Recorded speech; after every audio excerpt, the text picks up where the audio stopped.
Welcome to episode 27 of Communicast, a communication skills podcast.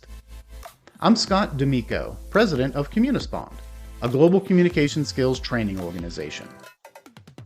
In this episode, I'm talking with Ginger Hardage. Ginger retired as Senior Vice President of Culture and Communications at Southwest Airlines after an illustrious 25 years where she served as a member of the CEO's executive team. Currently, she leads Unstoppable Cultures, a brand designed to help organizations create and sustain cultures of enduring greatness. Check out the episode to learn how to really understand what your employees and customers want, drive a culture of engagement, and prepare for an opposing viewpoint. I hope you enjoy. Ginger, thank you so much for joining me today. Really looking forward to our conversation. Thank you, Scott. It's great to be here. Thank you. Absolutely. To get things started, maybe tell the listeners a little bit about yourself, background, career journey, and really what it is that you're working on today. Great. Well, I was a communications major, so I love the topic. When I was in college, I got to kind of work all in journalism, advertising, and public relations. So I was a broadcast journalism major at one point as well. So I'm a big fan of the field. And in one of my first jobs, my boss encouraged me to go to this class on speaking by a company called Communispond.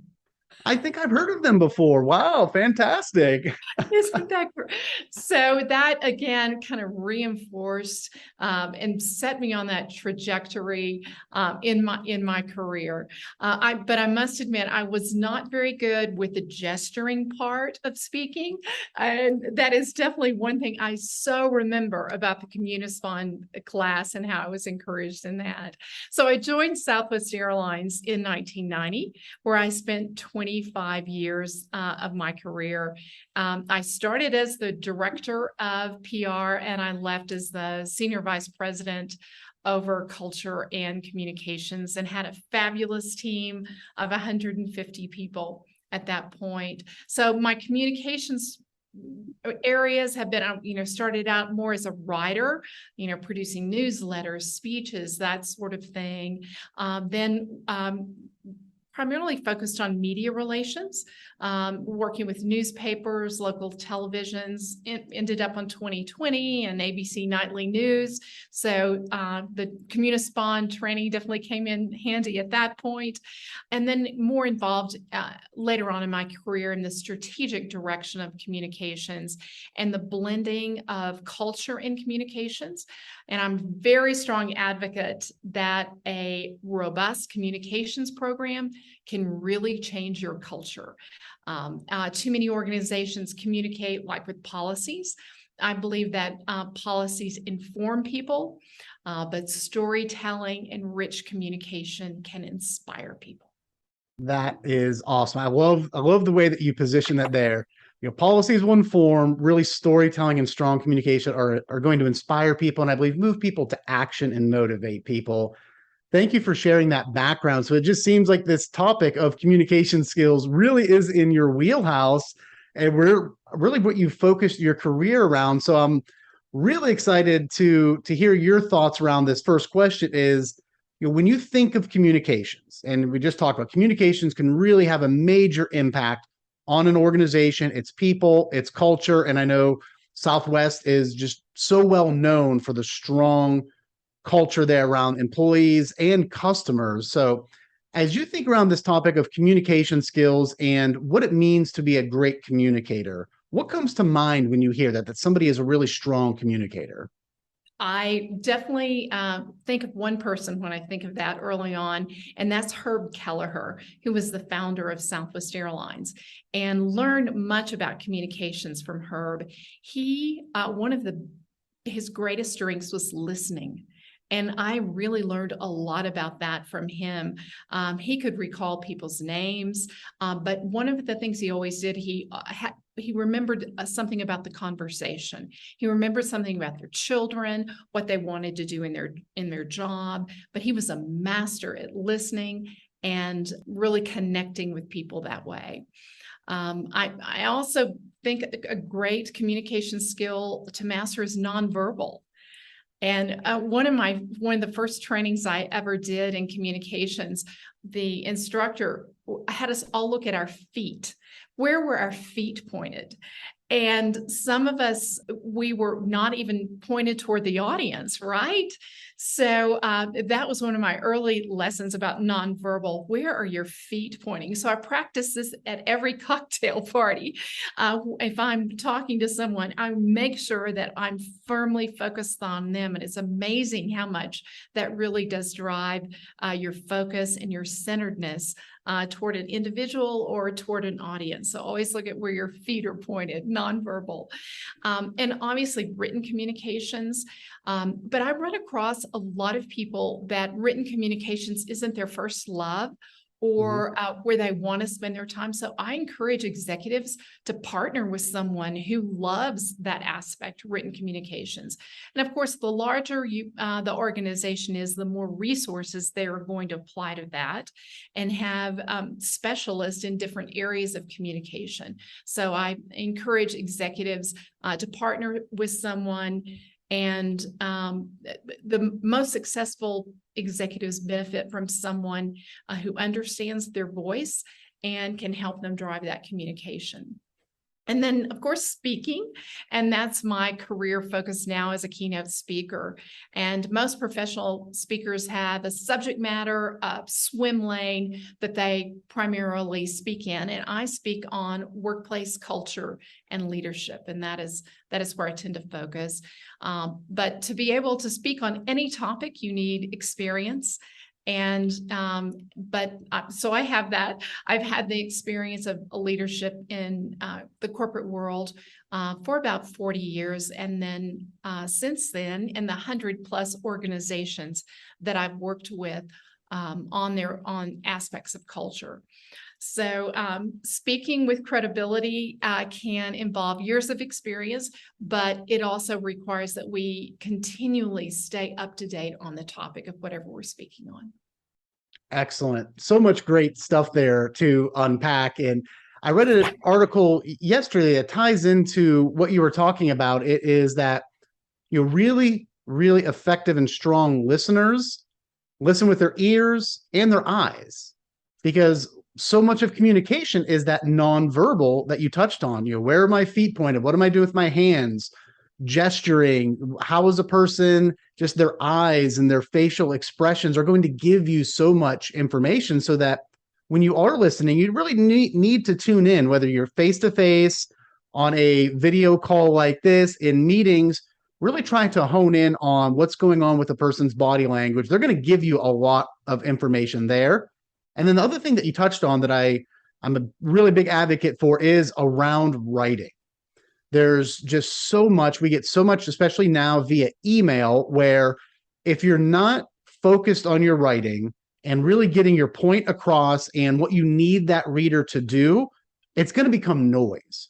People just get hundreds of emails every day, and some of them, you feel like you're reading a dissertation when you get it, and you have no idea what they want you to do with it. So partnering with somebody that can help you to really get that core message, and then what's the action item, what do you need to do, will definitely help take your communications to the next level. Agree, Scott. I love bulleted emails that are brief. Like you said, people are so rushed right now. So the more simple and direct we can be, that's so important. Ginger, in the work that you're doing today, working with organizations around their culture, what are some of the skills that you're seeing that the employees are either they're flourishing with, they're doing a great job with, that's helping to drive culture, or maybe some areas of opportunity where companies really need to hone in on some of these skills to help drive a really powerful and engaged corporate culture? Well, we have so many more tools today than we ever had before, so I'm a strong believer in using data to understand how employees are feeling. So we'll start with employees because we can't really drive change in our organizations unless we start first with our employees. If we're expecting to influence our customers and we don't first start further up the food chain and start with our employees, we're not going to be able to change the delivery of our product. So how are we focusing on our employees, understanding what's important to them? So that, I think, is one of the most important things right now. There's collaboration tools, there's surveying tools. There's always the great face-to-face, because we know that employees really do treasure their time with their leaders. And I think leadership visibility is one of the most important things that companies can really use. And during the pandemic, we learned different ways for leadership visibility to show up. You could be showing up in video messaging, many other ways. So how are we really leaning into that, the data, what employees are saying, and how are we using our various tools to stay connected to them? The other thing that I think is extremely important is inclusiveness in decision-making, and how are we collaborating and gathering information from our employees about how we could influence our culture, because we all know that it's much harder to criticize a decision that you helped create. So how are we making sure that we're really hearing from our various audiences? I know at Southwest, we often had customer focus groups, so we could understand what was important to them and make changes that were important to them. And I think Southwest is doing that to this day. Bags Fly Free is a great example of that for Southwest Airlines years ago, when everybody else started charging for bags. But Southwest had the tenacity, the wisdom, and the courage to not change that policy. And it garnered them millions of employees. Of customers, millions of customers. And it seems like it really boils down to asking questions. You're not going to get that valuable data points around what people want, whether it's your employees or your customers, if you simply aren't asking the questions. I think that's where a lot of leaders do miss the mark, is really asking to find out what is important. What's important as a motivator for the employees? What are those perks or features that are important to the customers that are going to drive that loyalty? Then I think once you have all that information, one of the key things is, and you hit on a little bit earlier, is this idea of storytelling. How do you take that data and bring it to life with stories so that you really can take action on it? Right, right. You know, one of the things we did a lot of storytelling on at Southwest Airlines was around the employees and how that worked into our recognition programs. So I encourage organizations to think about their recognition programs and use those as storytelling to model the behaviors that employees, the limitless boundaries that employees can go to serve the customer. You know, the story about finding a lost article in your retail outlet and how you returned that, or how an employee may have saved a customer's life with a CPR training. So those are the kind of stories that show the limitless boundaries our employees can go to. Absolutely. And thinking through the lens of communication when it comes to those things, it's critical to share those stories. You know, I think a lot of organizations aren't necessarily doing that, taking the great things that people have done and showcasing them so that people can, in essence, you're modeling those skills, whether it's through a story or somebody's physically modeling the skill. They're saying these are the things that can make a difference and help take that company to the next level. You know, Scott, that's one of the things that the former CEO, current chairman of Southwest Airlines did, Gary Kelly. When he became CEO in 2004, he started a weekly message to employees. And back then it was on he would record it and you listen on your flip phone, right? But think how that's progressed, where it's video, so much more video now that executives are using. But my point is, for that, to your point, what he did in every one of those messages at the end, he did a shout out to the employees. He told a story about how someone found lost luggage, or how someone helped a customer that was running late for a flight. It's all those examples that reinforce that behavior, and using that as a reinforcement and recognition with employees. And having that buy-in from the top. It just makes it that much more powerful, that much more meaningful for the employees to see the CEO, head of the company, how they value that and the impact that it's making. Right. So, Ginger, outside of the Communispond training that you took at the beginning of your career, shameless plug there, what skills would you contribute, or would you say have most contributed to your success and really helped you to get to where you are today? Well, I think the best stepping stone in my career was as a media spokesperson. So at Southwest, I would respond to the newspapers, local media, whoever was trying to find an answer, any of the media that were trying to understand a move or something that happened within Southwest Airlines. So that really required being informed on such a broad area of the company. And then also it means developing trusting relationships inside the organization for the sources of the information we needed. And then outside the organization as well with the news media, they knew they could count on us to deliver to them and help them do their job. So those trusting relationships. So now in my speaking career, two of the things that I rely on a lot would be the anticipation of differing viewpoints. So when I go into an audience, a workplace, I know that they might be thinking that culture is fluffy. There's some of those people like, oh gosh, they're going to make me have balloons in my office, or, all those things the wrong things that people conjure up that culture might be. So I talk about return on culture, and I give them examples of what it means to have a strong culture, how culture can really drive your organization. So I encourage people, if you're trying to influence someone, think about their differing viewpoints before you try to influence them. And the other thing I really rely on is preparation and understanding the audience as much as possible before going into that. Now, I'm not always perfect on that. Sometimes that's really hard, especially if you're at a large convention, for example, and it's a food manufacturing convention that I might be speaking to. There's so many differing people at differing levels, so it's harder to understand your audience.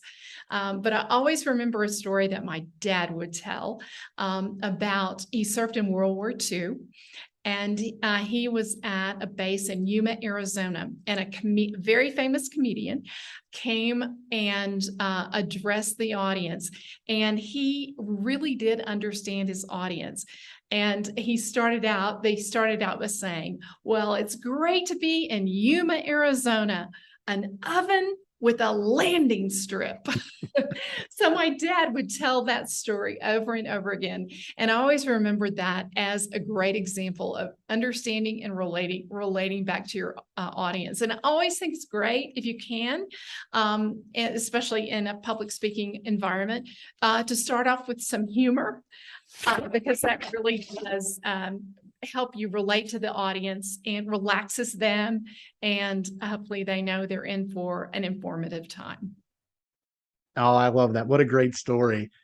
You hit on two powerful things there. This idea of anticipating the audience's viewpoints or their positions on things, kind of preparing for what might I be walking into, what might be some of the barriers that are going to be up, or maybe misconceptions about what I'm going to share with them, whether it's around culture or you're going into a sales meeting, whatever it may be. Just kind of understanding what are some of the things that you might run into, and then really that preparation, knowing who am I going to be meeting with, what might be some of their things that they're looking to get out of this, just doing as much digging as you can and trying to tailor your message as best can, right? If you're speaking to thousands of people, it's a little bit more difficult, but you'll probably still get a baseline understanding of what's the average audience member like, what are they representing, their industry, pain points in the industry. If you do those two things, you're going to be head and shoulders above most folks when it comes to delivering a speech. And I think the third thing that really does help folks is realizing more often than not, people are there because they want to be there, and they are really honestly cheering for you. Very rarely are you going into a presentation or a speech where people are rooting for you or rooting against you or wanting you to fail. I think that can help bring those nerves down. So if you try to anticipate what you might run into, really prepare. You mentioned earlier, kind of you're in your swim lane, you're in your area of expertise, and just knowing that most people want you to succeed puts you way up here when it comes to delivering a speech or a presentation. Great addition. Thank you, Scott. Agree. As you think throughout your career, you've touched on a couple of people already, but who has been somebody that has really influenced your communication style? What have you kind of taken from them, maybe tweaked a little bit and just made your own? Well, I have two examples. One starts with an advocate about communication, and that was my mother. Obviously my parents, but my mom was really an advocate. So I encourage parents to help their children be even better communicators. My first communications activity was in the second grade. I was in University Interscholastic League, and interestingly enough, the category was storytelling. So as a 7-year-old, we were read a story, and we had to then go tell it in front of an audience of adults and judges. So I came in second place that time. And my mom also helped me in 4-H. So there are organizations that your kids can be in that can help them too in lots of different ways, developing all kinds of different skills. But I really did lean in a lot, even early on, into communication. So my first presentation was on how to write a check. A skill we don't need much anymore, but it was a presentation with poster board and a pointer on how to properly write out a check and how to balance your checkbook. So I credit my mom for being a strong advocate. Love it. Other one, growing up, I was crazy about the comedian Carol Burnett, and I was religiously watched her show every week, and I wanted to be as funny as she was. Obviously, I never made it, but I loved Carol Burnett. And so as I look back, I think about how she used her voice, how she used facial expressions, how she used physical humor, so many things that carry on. But she was an expert at humor. Great examples. And as a parent, I do a lot, especially in my line of work. I think my kids are sick of hearing about it, but whenever they have some sort of presentation coming up in class, they're always getting little coaching points and tidbits. And I want to definitely get that feedback, how it went, and just finding opportunities, whether it's in school or out of school, for young people to practice their communication skills, whether it's simply phone skills at a restaurant, them placing their orders rather than, me and mom telling the waiter or waitress what they want, giving them those reps, because communication really does come down to getting reps in, learning the skills, having people model the behaviors, but ultimately the training wheels need to come off and people have to practice those skills. So I think definitely giving kids, young folks, opportunities to practice is so important. And I love that you brought up a comedian. There's just so much to be learned around communication from comedians, especially around the tone, inflection, pacing, the facial gestures. A slight facial gesture or a movement of the hands can go from a joke being okay to a joke killing. And same thing with your presentations. If your tone, gestures, pace, whatever it may be, is a complete mismatch from your content, it's not going to work. So I'm a big believer in learn from everyone. You can pick little tidbits up of what to do, what not to do from so many different areas of life. And especially with communication skills, they transcend work life and personal life. You can use them back and forth. So I absolutely love that. Thank you for sharing. As we wrap up here, Ginger, just what closing piece of advice would you have for somebody around really the importance of communication skills and how they can impact their career? Whether this is maybe somebody coming fresh out of school, whether they're coming out of high school and starting a business, going out of college into their first job, or maybe mid-career, they're just ready for a change, going to make a pivot. What advice would you give to them? Well, I definitely look for opportunities for professional training, and you don't always have to pay for it. Your organization might provide it. as part of your training. Look at that from the learning aspect of your organization, see if that's offered. Join a professional association. A lot of times professional associations offer continuous learning, but also community colleges. You can pick up some great training in those types of venues. And I still hire a communications coach after all these years. I'm working with one now on a new presentation. And it's what you were talking about earlier. Literally work, once I have the presentation done, I look at when I'm going to gesture, where I'm going to stand on the stage. And we work on things like if I'm telling a story, how I might put physical humor into that. If I'm talking about going down a jet bridge, what does that look like? And putting those physical gestures into the talk at the same time. So I think that's something we're always working on. And I haven't been doing this long enough that I don't just rely on myself. I always get some outside assistance to make sure that I'm on target.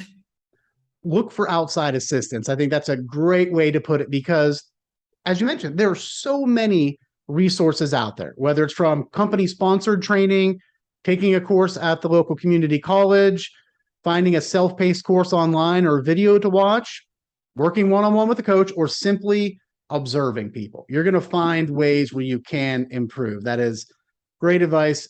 Ginger, thank you so much for joining me today. Really did enjoy the conversation. I really appreciate you sharing your expertise with us. Well, Scott, thank you. And here's to everyone who has some point they want to advocate, and best of luck in doing that. And thank you for sponsoring this. Absolutely. Have a great day. Thank you. A special thanks again to my guest, Ginger Hardage, for sharing her valuable insights around how to build an unstoppable culture. Building a great culture takes great communication, listening, asking questions, and leveraging all of the tools at your disposal to share your story. As always, if you haven't done so, please be sure to subscribe to Communicast so that you can be notified of new episodes. Thanks, and have a great day.